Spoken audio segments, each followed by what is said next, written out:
বিসমিল্লাহির রহমানির রহিম। 31 দফা কর্মসূচির বাস্তবায়ন উপলক্ষে আয়োজিত আজকের এই আলোচনা সভায় উপস্থিত খুলনা জেলা মহানগর, বাগেরহাট জেলা এবং সাতক্ষীরা জেলার সকল জেলা পর্যায় থেকে, উপজেলা পর্যায় থেকে, ইউনিয়ন থেকে, পৌরসভা থেকে আগত বিএনপি সহ সকল অঙ্গ সহযোগী সংগঠনের উপস্থিত নেতৃবৃন্দ, আসসালামু আলাইকুম। মঞ্চে উপস্থিত নেতৃবৃন্দ, আসসালামু আলাইকুম।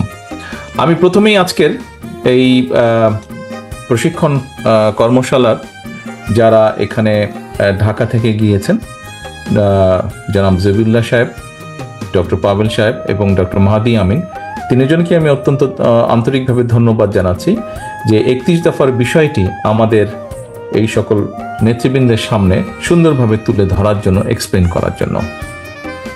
প্রিয় সহকর্মীবৃন্দ, আজকে সারাদিন আপনারা এখানে এই 31 দফা নিয়ে আলোচনা করেছেন। একটু আগে 3 জেলার দায়িত্বপ্রাপ্ত সভাপতিবৃন্দ যেই কথাটি বললেন, তার থেকে আমি যতটুকু বুঝলাম যে আপনারা সারাদিন এখানে সময় ব্যয় করেছেন। এখন প্রিয় নেতৃবৃন্দ, এই যে আপনারা যে সময় ব্যয় করেছেন, এই সময়টা আপনারা কেন ব্যয় করেছেন? আমার ধারণা, যেই প্রশ্নগুলো, ধারণা না মানে বাস্তবতা যা বলে, এই যে আমি আপনাদের সাথে কানেক্টেড হওয়ার পরে, যুক্ত হওয়ার পরে আপনারা আমার কাছে কিছু জিনিস জানতে চেয়েছেন। এর আগে নিশ্চয়ই ঢাকা থেকে যারা গিয়েছেন আলোচনা করার জন্য, তাদের কাছেও আপনারা জানতে চেয়েছেন। আমরা কি তাহলে ধরে নেব আপনাদের এই জানার পিছে কারণটা হচ্ছে এটাই যে আপনাদের কাছেও জনগণ জানতে চায় নিশ্চয়ই এরকম বিষয়গুলো, তাই না? এবং সেই জিজ্ঞাসাগুলো আপনারা আবার যারা যারা সুযোগ পেয়েছেন জিজ্ঞাসা করার, তারা আবার মঞ্চে যারা নেতৃবৃন্দ আছে তাদেরকে জিজ্ঞেস করেছেন। এখন নেতৃবৃন্দ, এই যে আপনাদের জিজ্ঞাসাটা যদি জনগণের জিজ্ঞাসা হয়ে থাকে, তাহলে জনগণ আপনাদেরকে কেন জিজ্ঞেস করছে? সেটি জনগণ আপনাদেরকে কেন জিজ্ঞেস করছে? আমরা খুব সহজভাবে যদি চিন্তা করি, জনগণ আপনাদেরকে জিজ্ঞাসা করছে, খেয়াল করে দেখবেন আপনাদেরকে যারা জিজ্ঞাসা করছে তারা যে সকলে বিএনপি বা ধানের শীষের ভোটার তা না। এমন অনেক লোকও আছে, এমন অনেক মানুষও আছে যারা আপনাদেরকে বিভিন্ন সময় বিভিন্ন বিষয় নিয়ে জিজ্ঞেস করেছে, 31 দফার বিষয় নিয়ে, এবং আপনি জানেন যে এই মানুষটি হয়তো ধানের শীষে ভোট দেয় না, কিন্তু তারপরেও সে আপনার কাছে জিজ্ঞেস করেছে। এরকম নিশ্চয়ই হয়েছে, আপনাদের সাথে হয়েছে না? এরকম ঘটনাও হয়েছে যে ধানের শীষে ভোট দেয়, বিএনপিকে ভোট দেয়, এরকম মানুষ যেমন জিজ্ঞাসা করেছে, তার বাইরের মানুষও জিজ্ঞেস করেছে তো নাকি? আমার কাছে হয়েছে। এরকম কি হয়েছে আপনাদের কারো কাছে? ভাই থাকলে হাত তুলেন, আমি দেখতে পাচ্ছি তো যে বিএনপি করে না, কিন্তু এরকম মানুষ আপনাদের কাছে জানতে চেয়েছে, ভাই 31 দফার মধ্যে এই নাই কেন, বা ওই নাই কেন, বা এটা সংযুক্ত করেন, বা এটা কি হবে, নিশ্চয়ই জিজ্ঞেস করেছে। তো সব ধরনের মানুষ যখন কম বেশি জিজ্ঞেস করছে, কেন জিজ্ঞেস করছে? কারণ মানুষ কিন্তু বিশ্বাস করে যে আচ্ছা ঠিক আছে, সামনে ইনশাল্লাহ নির্বাচন হলে বিএনপির সবচেয়ে বেশি সম্ভাবনা সরকার গঠন করার মানুষের সমর্থন নিয়ে।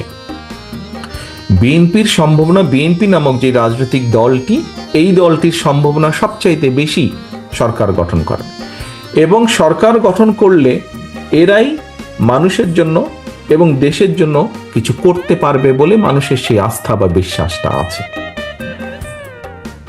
হয়তো অন্য কোনো দল যারা আছে এই মুহূর্তে মাঠে বা বাংলাদেশে, তাদেরকে হয়তো জিজ্ঞেস করতে পারে বা জিজ্ঞেস করে না অধিকাংশ ক্ষেত্রে। যেমন আরেকটি উদাহরণ দেই, এটি হয়তো কেউ কেউ একটু ভিন্নভাবে, অন্যভাবেও এটাকে তুলে ধরতে পারেন, বাট আমি সহজ চোখে যা দেখি, কোনো এলাকায় যদি আপনি যান, আপনি সাধারণ ওই এলাকার সাধারণ মানুষকে যদি জিজ্ঞেস করেন, আচ্ছা এখানে বিএনপির নেতাকে, ঠাস করে আপনাকে নামটা বলে দিবে যে আচ্ছা অমুক অমুক অমুক বিএনপির নেতা। ঠিক একইভাবে পতিত যে স্বৈরাচার, পলাতক যে স্বৈরাচার, তাদের যে দল, তাদের দলের নাম জিজ্ঞেস করলেও হয়তো বলে দিবে মানুষ। আরো অনেক রাজনৈতিক দল আছে, সেই সব রাজনৈতিক দলের কারো নাম যদি জিজ্ঞেস করেন, তখন কিন্তু লোকজন একটু চিন্তা করবে, কে কে কে কে জানি এরকম চিন্তা করবে। এটা কি আপনারা একমত আমার সাথে এই ব্যাপারে? আচ্ছা, ঠিক আছে, একমত। তো এখন ঘুরে আমি ওই জায়গাটায় আসি যে কেন আপনাদেরকেই জিজ্ঞাসা করে, যখন জানে যে আপনি বিএনপির লোক, বিএনপি করেন, আপনি বিএনপির একজন নেতা বা কর্মী, যে আচ্ছা শিক্ষা নিয়ে কি করবা, স্বাস্থ্য নিয়ে কি করবা, নারীদের কর্মসংস্থান বা পুরুষদের কর্মসংস্থান, বেকার সমস্যা, এগুলো নিয়ে কি করবা, এই যে আলোচনাগুলো করে ঘুরে ফিরে কিন্তু সব এক জায়গায়, কারণ জানে যে এই দলটি সক্ষম দেশের জন্য, মানুষের জন্য কিছু করা। এখন নেতৃবৃন্দ, তাই যদি হয়ে থাকে, আমি যেই কথাটি বললাম, হতে পারে আমি 15 বছর আগে দেশে ছিলাম, 15-16 বছর আগে দেশে ছিলাম, 15-16 বছর আগে আমি এই ফিলিংসটি দেখে এসেছি বা এই বিষয়টি দেখে এসেছি, এর মধ্যে এই বিষয়টি সম্পর্কে আপনাদের কাছ থেকে জেনেছি, অর্থাৎ গত কয়েক বছর ধরে আপনাদের সাথে যে আমার ইন্টারাকশন, তার মাধ্যমে জেনেছি বাস্তবে মাঠে আপনারা আছেন। আমি যেই কথাটা এতক্ষণ আপনাদের সামনে তুলে ধরলাম, মানুষের চিন্তাধারার যে একটা সাইড আমি তুলে ধরলাম, আপনারা কি আমার সাথে মানে এই বিষয়ে কি আপনারাও একমত যে আসলেই মানুষ আমাদেরকেই জিজ্ঞেস করে, বিএনপির নেতাকর্মীকেই জিজ্ঞেস করে? এটা কি আপনারা একমত আমার সাথে? মানে আমি যেটা চিন্তা করছি এটা কি সঠিক না ভুল, এটা আমি জানতে চাইছি। আপনারা কি মনে করেন যে আমি যা বলেছি কম বেশি সঠিক বিষয়টি, যে মানুষ বিএনপির কাছে জানতে চায়? বাগেরহাটের নেতারা এখানে কি ডিফারেন্ট চিত্র বাগেরহাটে, নাকি একই রকম চিত্র কম বেশি? আচ্ছা, ঠিক আছে, ধন্যবাদ। সাতক্ষীরা নেতৃবৃন্দ, আমি যেটি বলেছি এটা কি একই রকম? আচ্ছা, সাতক্ষীরা তো আরো জোরে সোরে হাত তুললো। এখন নেতৃবৃন্দ আসেন তাহলে, এই যে দেখেন আপনারা জিজ্ঞাসা করলেন, কেন জিজ্ঞাসা করলেন? যে মানুষ আপনাদের কাছে জানতে চায়, তারই রিফ্লেকশন হিসেবে আপনারা আজকে জিজ্ঞেস করলেন। মানুষ কেন জানতে চায়? মানুষ বিশ্বাস করে যে সম্ভাবনা কার বেশি আগামী দিনে দেশকে পরিচালনা করা। তো নেতৃবৃন্দ, তাই যদি হয়ে থাকে, এবং তার আরেকটি বড় প্রমাণ, আপনারা সারাটা দিন এখানে আজকে ব্যয় করেছেন, আপনি আপনার সময় ব্যয় করেছেন, আপনি যে ট্রান্সপোর্টেশনে এসেছেন সেখানে অর্থ ব্যয় করেছেন, এই যে বসে থেকে শুনেছেন তার জন্য একটা এনার্জি প্রয়োজন, এনার্জিটা ব্যয় করেছেন। তো এখন অনেকে অনেক কথা বলবে, অনেকের অনেক রকম থিওরি আছে, অনেক রকম বক্তব্য আছে, থাকাটাই স্বাভাবিক, এবং আমরা সেটা আশাও করি যে প্রত্যেকে প্রত্যেকের মনোভাব তুলে ধরবে, প্রত্যেকে প্রত্যেকের কথা বলবে। এটাই গণতন্ত্রের বিউটি, বা এটাই গণতন্ত্রের সবচেয়ে বড় বিষয়, যে প্রত্যেকে প্রত্যেকের মনোভাব। কিন্তু প্রিয় নেতৃবৃন্দ, দিন শেষে কি? দিন শেষে কিন্তু একজন বেকার জানতে চাইবে তার বেকারত্বের অভিশাপ ঘুচানোর জন্য আপনি কি পদক্ষেপ গ্রহণ করছেন বা করতে চান। আপনি একজন বাবা মা দিন শেষে জানতে চাইবে যে তার সন্তানের লেখাপড়ার ব্যাপারে আপনি বিএনপি হিসেবে, দল হিসেবে সুযোগ পেলে কি পদক্ষেপ গ্রহণ করবেন, যে তার সন্তানের লেখাপড়া সঠিকভাবে হবে, এই ব্যাপারে কি পদক্ষেপ গ্রহণ করবেন। একজন পরিবারের বাবা মা বা পারিবারিকভাবে প্রত্যেক পরিবারের সদস্য জানতে চাইবে যে তাদের জন্য, তাদের চিকিৎসার জন্য বিএনপি নামক দলটি কি ব্যবস্থা গ্রহণ করবে যদি তারা দেশ পরিচালনার সুযোগ পায়। ব্যবসায়ীরা জানতে চাইবে যে তাদের ব্যবসা যাতে তারা নির্বিঘ্নে করতে পারে, বা মানুষ যাতে নির্বিঘ্নে সমাজে চলাচল করতে পারে, তার জন্য আপনি আইন শৃঙ্খলার ব্যাপারে কি ব্যবস্থা গ্রহণ করবেন। মানুষ দেখতে চায়, মানুষ জানতে চাইবে যে আইন আদালত নিরপেক্ষভাবে কোন রকম রাজনৈতিক হস্তক্ষেপ ছাড়া তারা তাদের কাজ করবে, এই ব্যাপারে আপনার কমিটমেন্ট কি, এইগুলো মানুষ জানতে চায়। মানুষ জানতে চায়, এই আপনাদের প্রশ্নের মাধ্যমেই এগুলো ফুটে উঠেছে। এখন আমাদের বিভিন্ন বিষয়ে বিভিন্ন থিওরি থাকতেই পারে, আমরা রাজনৈতিকভাবে কার সাথে যাব, কাকে গ্রহণ করব, কাকে গ্রহণ করব না, কার সাথে সম্পর্ক করব, কার সাথে সম্পর্ক করব না, এগুলো আমাদের ব্যাপার, এগুলা নিয়ে হয়তো মানুষ দেখবে। কিন্তু মানুষ তার দৈনন্দিন সমস্যার সমাধান, সবচেয়ে বড় একটা যেটা সমস্যা এই মুহূর্তে আছে, জিনিসের দাম বাড়ছে, নিত্য প্রয়োজনীয় জিনিস, চাল ডাল তেল নুন, এইসব জিনিসের দাম বাড়ছে। এইসব জিনিসের দাম বাড়ার ক্ষেত্রে আপনি কি পদক্ষেপ গ্রহণ করবেন? হয় জনগণের ইনকাম বাড়ানোর ব্যবস্থা করবেন, আর না হলে চেষ্টা করবেন যে কি চেষ্টা করবেন, কি পদক্ষেপ নেবেন জিনিসপত্রের দাম যাতে সহনশীল পর্যায়ে থাকে। মানুষ এইগুলো জানতে চায় এবং এইগুলো দেখতে চায়। প্রিয় সহকর্মীবৃন্দ, বাংলাদেশ জাতীয়তাবাদী দল আমাদের প্রিয় দল, যেই দলের জন্য আপনারা জীবনের বহু সময় ব্যয় করেছেন, যেই দলের জন্য আপনারা অত্যাচারিত হয়েছেন, নির্যাতিত হয়েছেন, জেল জুলুম খেটেছেন, যেই দলকে আজকে আপনারা প্রতিষ্ঠিত করে তুলেছেন, এই দলের মূল উদ্দেশ্য বা লক্ষ্যই হচ্ছে, অথবা এই দল যতবার অতীতে ছিল, যেমন এখানে একজন প্রশ্নকর্তা বলেছেন যে আমাদের বিউটি আপা, উনি বলেছেন যে শহীদ জিয়া, দেশনেত্রী খালেদা জিয়া যখন সুযোগ পেয়েছেন ওনারা নারীদের জন্য কি কি পদক্ষেপ করেছেন, শিক্ষার জন্য কি করেছেন।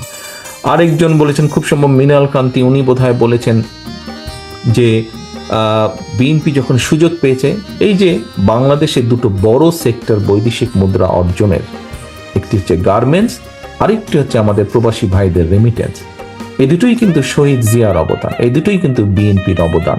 অর্থাৎ বিএনপি এই দুটোকে শুরু করেছে, তারপরে পর্যায়ক্রমিকভাবে এগিয়েছে, কম বেশি হয়তো পরবর্তী সরকার কেউ কম করেছে, কেউ বেশি করেছে, কেউ ভালো করেছে, মন্দ করেছে, সেটা হচ্ছে অন্য ব্যাপার, বা শুরু করেছে বিএনপি। কাজেই জনগণ জানতে চায় যে এরকম শিক্ষার ব্যাপারে, এরকম কর্মসংস্থানের ব্যাপারে যেভাবেই হোক আপনারা কি করছেন, এইগুলা করেছে, সেই জন্যই মানুষ দেখেছে, মানুষ করেছে। এখন আমাদের দায়িত্ব হচ্ছে যে আমরা কি চাই, কি করেছি, কি করতে চাই, দেশের জন্য ভালো কি করেছি, দেশের জন্য ভালো কি করতে চাই, মানুষের জন্য ভালো কি করেছি, মানুষের জন্য ভালো কি করতে চাই, এই কথাগুলো নিয়ে যাওয়া মানুষের কাছে। আজকে যে 31 দফার যেই কর্মসূচি বা কর্মশালাটি হলো, প্রিয় সহকর্মীবৃন্দ, এই কর্মশালাটি দেখেন ঢাকা থেকে প্রশিক্ষকরা এসেছেন, আপনাদের কাছে তুলে ধরেছেন, প্রত্যেকটা বিষয় আপনাদের কাছে তুলে ধরেছেন। এখন এইটি কি 31 দফা কি শুধু আমাদের জন্য, আমাদের দলের নেতাকর্মীর জন্য? তাই কি 31 দফা কি শুধু আমাদের দলের নেতাকর্মীদের জন্য? তাহলে কাদের জন্য 31 দফা? 31 দফা কার জন্য? ইয়েস, দেশ এবং জনগণের জন্য। তাহলে এখানে খুব সম্ভব আয়েশা সিদ্দিকী উনি একটি বলেছিলেন মহিলাদের ব্যাপারে যে ওনারা 31 দফা মানুষের কাছে নিয়ে যেতে চান।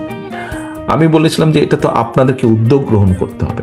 দেখুন, কেন্দ্র থেকে আমরা 31 দফার বিষয় আমাদের জেলা উপজেলা পর্যায়ের নেতৃবৃন্দ আপনাদেরকে আমরা তুলে ধরেছি, বিএনপি সহ অন্য অঙ্গ সহযোগী সংগঠনের নেতৃবৃন্দের সামনে তুলে ধরেছি।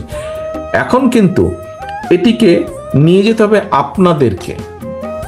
আয়েশা সিদ্দিকী বলেছিলেন যে আমরা কি করবো, আমি যে আপনাদেরকে উদ্যোগ গ্রহণ করতে হবে। নেতৃবৃন্দ, এই যে আমাদের দলটি, বাংলাদেশ জাতীয়তাবাদী দল, এই দলটি কিন্তু শুধু একা শহীদ জিয়া নন, শুধু একা খালেদা জিয়া নন, শুধু আমি একা নই, শুধু মির্জা ফখরুল ইসলাম আলমগীর নন, বা স্থায়ী কমিটির সদস্যরা শুধু নন। এই দলটিতে দেখেন বিগত স্বৈরাচারী সরকারের সময় আমাদের 60 লক্ষ নেতাকর্মীর নামেই তো মিথ্যে মামলা ছিল, 50 লাখের বেশি। অর্থাৎ এই দলটি, আপনারা আজকে যারা সকলে বসে আছেন তারা, এবং সমগ্র বাংলাদেশে ছড়িয়ে ছিটিয়ে থাকা লক্ষ কোটি নেতাকর্মী আছে বিএনপির, প্রতিটি গ্রামে, প্রতিটি মহল্লায়, প্রতিটি ওয়ার্ডে, প্রতিটি উপজেলায়, প্রতিটি থানায়, প্রতিটি পৌরসভায়, জেলায় লক্ষ লক্ষ নেতাকর্মী আছে। এই সকলকে নিয়ে আমাদের এই দলটি, এবং এর বাইরে বিশাল একটি জনগোষ্ঠী রয়ে গিয়েছে, বিশাল কোটি কোটি মানুষ রয়ে গেছে। আমাদেরকে তাদের কাছে যেতে হবে। তাদের কাছে শুধু আমরা এই কয়েক ব্যক্তি যেতে পারবো না, আপনারা যদি না যান আমাদের পক্ষে যাওয়া সম্ভব না। আমাদের যেতে হবে সকলকে। প্রিয় সহকর্মীবৃন্দ, আজকে এই প্রশিক্ষণ করার উদ্দেশ্য হচ্ছে, এখন দয়া করে আপনারা জেলা নেতৃবৃন্দ আপনাদের সকল উপজেলা বা থানাদেরকে নিয়ে বসবেন, থানা নেতৃবৃন্দ আপনারা আপনাদের ইউনিয়ন বা পৌরসভা এই সকলকে নিয়ে, নেতৃবৃন্দকে নিয়ে বসবেন, এবং আপনাদেরকে ছোট ছোট কর্মসূচি গ্রহণ করতে হবে। এখানে কোনো নির্দিষ্ট সময় নেই, আমরা সামনে একটি নির্বাচন আমাদেরকে পার হতে হবে। এই নির্বাচন পর্যন্ত আপনাদেরকে 31 দফা কর্মসূচির মানুষের কানে কানে নিয়ে যেতে হবে, ঘরে ঘরে নিয়ে যেতে হবে যে 31 দফার ব্যাপারে, এই 31 দফা নামক একটি দফা আমরা দিয়েছি 31টা, এখানে এই বিষয় আছে, আমরা এই কাজ করতে চাই তোমাদের জন্য। অনেকগুলো বিষয়, যেমন আপনাদের প্রশ্ন উত্তরে অনেকগুলো বিষয় উঠে এসেছে, আপনারা বলেছেন, আমরা বলেছি, আমাদের অবস্থান থেকে আপনাদের চেষ্টা করেছি আপনাদের প্রশ্নের একটি সন্তোষজনক জবাব দেওয়ার জন্য। ঠিক একইভাবে আপনাদেরকে জনগণের কাছে যেতে হবে। সহকর্মীবৃন্দ, জনগণকে নিয়ে এই দেশের মালিক হচ্ছে জনগণ। এন্ড অফ দ্য ডে কিন্তু জনগণ ডিসাইড করবে আমরা পপুলার কি পপুলার না। এন্ড অফ দ্য ডে, দিনের শেষে এটা কিন্তু ডিসিশন নেবে জনগণ। কাজেই বক্তৃতা বিবৃতিতে মাঝে মাঝেই আমি একটি কথা বলি, জনগণের সঙ্গে থাকুন, জনগণকে সঙ্গে রাখুন, জনগণের সাথে থাকুন, জনগণকে সাথে রাখুন। প্রিয় নেতাকর্মীবৃন্দ, আমরা রাজনৈতিক দল, এখানে উপস্থিত প্রত্যেকটি মানুষ আপনার রাজনৈতিক কর্মী। আপনি একজন রাজনৈতিক কর্মী বা একজন রাজনৈতিক নেতা হিসেবে আপনার পিছনে যদি পাবলিকই না থাকে, তো আপনি কিসের রাজনৈতিক নেতা, কিসের রাজনৈতিক কর্মী? আপনার পিছনে যদি পাবলিকই না থাকে, ও আর নাম সর্বস্ব নেতা আপনি হবে, তো লাভ আছে কোনো ওরকম হয়ে? ওরকম হয়তো কোনো লাভ নেই। আমাদের একজন রাজনৈতিক কর্মী হিসাবে আমাদের সবচেয়ে বড় সার্থকতা কি? যখন এই যে আপনি ঘর থেকে যখন বের হন, আপনি ঘর থেকে বের হয়ে ধরেন আপনার নাম হচ্ছে গিয়ে হিরণ কুমার, তো হিরণ কুমার কি আপনি একা শুধু? হিরণ কুমার কি আরো শত শত হাজার হাজার হিরণ কুমার নাই? কিন্তু খেয়াল করে দেখেন তো, হিরণ কুমার হিসেবে আপনি যখন বের হন, মানুষের সম্মান বা সালাম আপনি যেটা পান ঘর থেকে দিনে বের হওয়ার পরে, আপনার মতো অন্য হিরণ কুমার যারা আছে তারা কি পাচ্ছে সেটা? তাদেরকে হয়তো কেউ চেনেই না। কিন্তু আপনি কেন পাচ্ছেন? আপনি এই জন্য পাচ্ছেন যে আপনি এই দলের একজন নেতা, সেই জন্য কিন্তু আপনি সম্মান পাচ্ছেন, মানুষের 10টা মানুষের সালাম পাচ্ছেন। এখন ভাই কথাটা হচ্ছে যে 10টা মানুষ কেন সালাম দিচ্ছে? 10টা মানুষ সালাম দিচ্ছে যে আপনি বিপদে আপদে হোক বা তার ভবিষ্যৎ নিয়ে আপনি কাজ করেন, চিন্তা করেন। কিন্তু আপনি যদি এমন কিছু করেন যেটা তাকে আঘাত করবে, দুঃখ দিবে, আপনার পেছন থেকে সরে যাবে, আপনার পিছনে এখন আপনি সালাম পান, আপনি বের হলে মিছিল করলে সে এসে মিছিলে হয়তো অংশগ্রহণ করে, হয় মধ্যে থেকে বা পিছনে থেকে একজন সমর্থক হিসাবে। কিন্তু আপনি যদি এমন কোনো কাজ করেন যেটাতে সে আঘাতপ্রাপ্ত হবে, সে কি আপনার পেছনে থাকবে?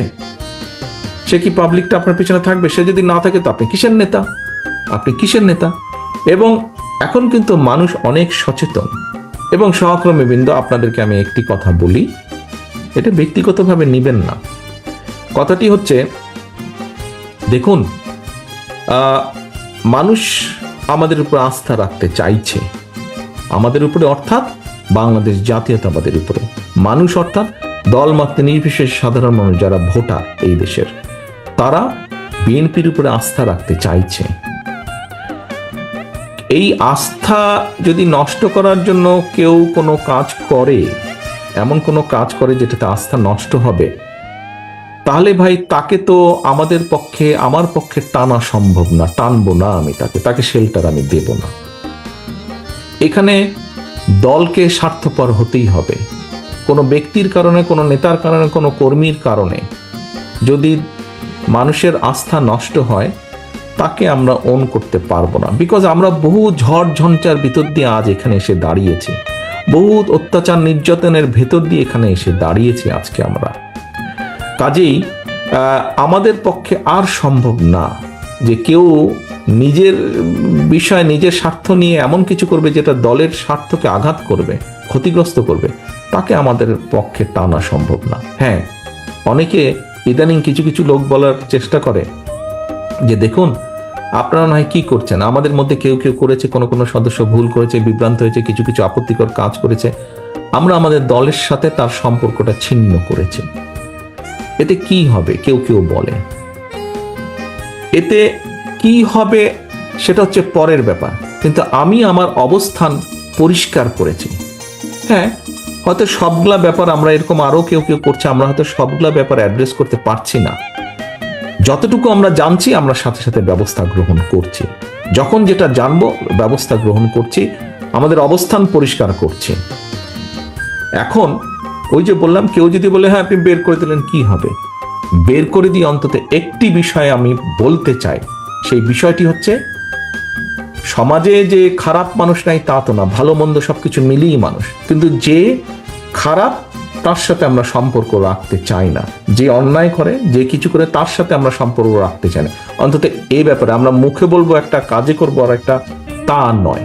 যা আমরা মুখে বলছি আমরা চেষ্টা করব আমাদের কাজের মধ্যেও তার রিফ্লেকশন বা প্রতিফলন থাকবে, সেজন্যই আমরা ব্যবস্থা গ্রহণ করছি। একটি রাজনৈতিক দল হিসাবে, একটি সংগঠন হিসাবে যেটি আমরা সর্বোচ্চ করতে পারি আমরা সেটিই করছি, সেটি করার চেষ্টাই আমরা করছি, সেটি ইনশাল্লাহ আমরা করব।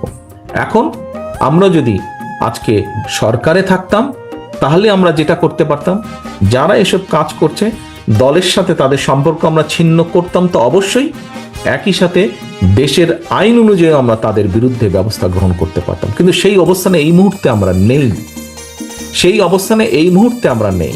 কাজেই সেই অবস্থানে যদি ইনশাল্লাহ আমাদের যাওয়ার সুযোগ হয়, আজকে যেমন শুধু দলের সাথে সম্পর্ক ছিন্ন করছি, এর পরবর্তীতে সরকারি অবস্থানে থাকলে তখন যেহেতু আমাদের একটি সুবিধা থাকবে, অন্যায়কারী যেই হোক না কেন আমরা মুখে যেটা বলি আমরা সেটা বাস্তবায়নের চেষ্টা করব। এর কোনো নড়চড় হবে না, এর কোনো নড়চড় হবে না। কারণ জনবিচ্ছিন্ন যদি হয় কেউ, একটি রাজনৈতিক দল, রাজনৈতিক নেতা, রাজনৈতিক কর্মীরা যদি জনবিচ্ছিন্ন হয়, জনবিচ্ছিন্ন হলে জনগণের বিরুদ্ধে, দেশের বিরুদ্ধে কাজ করলে কনসিকুয়েন্সেস বা পরিণতি কি হয় ভাই আমরা 5ই আগস্ট দেখেছি না? আমরা 5ই আগস্ট দেখেছি। 5ই আগস্ট থেকে অনেক কিছু আমাদের শেখার আছে, 5ই আগস্ট থেকে অনেক কিছু আমাদের বোঝার আছে। কাজেই প্রিয় সহকর্মীবৃন্দ, আমরা 31 দফার কর্ম প্রশিক্ষণ আজকে করেছি। এই 31 দফার সাথে সাথে 31 দফা যেমন জনগণের কাছে নিয়ে যাব, 31 দফার মাধ্যমে আমাদেরকে রিয়েলাইজ করতে হবে, আমাদেরকে একটি বাস্তবায়ন করতে হবে, জনগণের পাশে থাকতে হবে, জনগণের সঙ্গে থাকতে হবে, জনগণকে সঙ্গে রাখতে হবে। জনগণ থেকে যদি দূরে চলে যাই আমরা, ওই 5ই আগস্টের পরিণতি কিন্তু হবে, 5ই আগস্টের পরিণতি হবে। কাজে 5ই আগস্টের পরিণতি থেকে যদি বাইরে থাকতে হয়, যেই রাজনৈতিক দলকেই বাইরে থাকতে হোক না কেন, তাদেরকে জনগণের সাথে থাকতে হবে, জনগণকে সঙ্গে রাখতে হবে। আমি জানি সারাদিন আপনারা এখানে আছেন, অনেকে অনেকক্ষণ ধরে এই প্রশিক্ষণের মধ্যে আছেন, ধৈর্যচ্যুতিও ঘটছে আর অনেকেরই। কিন্তু আমার আর মাগরিবের টাইমও হয়ে গিয়েছে, আমার বক্তব্য বাড়াবো না। সহকর্মীবৃন্দ, আজকে আপনারা সারাদিন এখানে কষ্ট করেছেন, কিন্তু এই কষ্টটাকে যদি আমরা সঠিকভাবে কষ্টের মূল্যায়ন করি, আগামী দিন আমরা ভালো কিছু করতে সক্ষম হব, আগামী দিন ভালো কিছু করতে সক্ষম হব, যার সুফল দেশের জনগণ পাবে, রাজনৈতিকভাবে আপনি এবং আপনার দল, প্রিয় দল বাংলাদেশ জাতীয়তাবাদী দলও পাবে সেই সুফল। কাজে আসুন সেই সুফলটা যাতে দেশ যেমন পাবে, দেশের মানুষ যেমন পাবে, একইভাবে রাজনৈতিকভাবে সেই সুফলটা যাতে আপনি এবং আপনার দল পেতে পারে, আমরা সেই শপথ নিয়ে আজকের এই অনুষ্ঠান আমরা শেষ করব। সেই প্রত্যাশা রেখে আমার এখানে উপস্থিত প্রতিটি নেতাকর্মী এবং আপনাদের মাধ্যমে যা আমি তাদের কাছে এই মেসেজ পৌঁছাতে চাই, আমার যে সকল নেতাকর্মী আজকে এখানে উপস্থিত হতে পারেননি তাদের কাছে এই মেসেজ পৌঁছাতে চাই যে সেই সফলতার প্রত্যাশা রেখে আমি আমার বক্তব্য শেষ করছি। সকলে ভালো থাকবেন, ইনশাল্লাহ সকলে সুস্থ থাকবেন। আল্লাহ হাফেজ। বাংলাদেশ জিন্দাবাদ, বাংলাদেশ জাতীয়তাবাদী দল জিন্দাবাদ। আসসালামু আলাইকুম।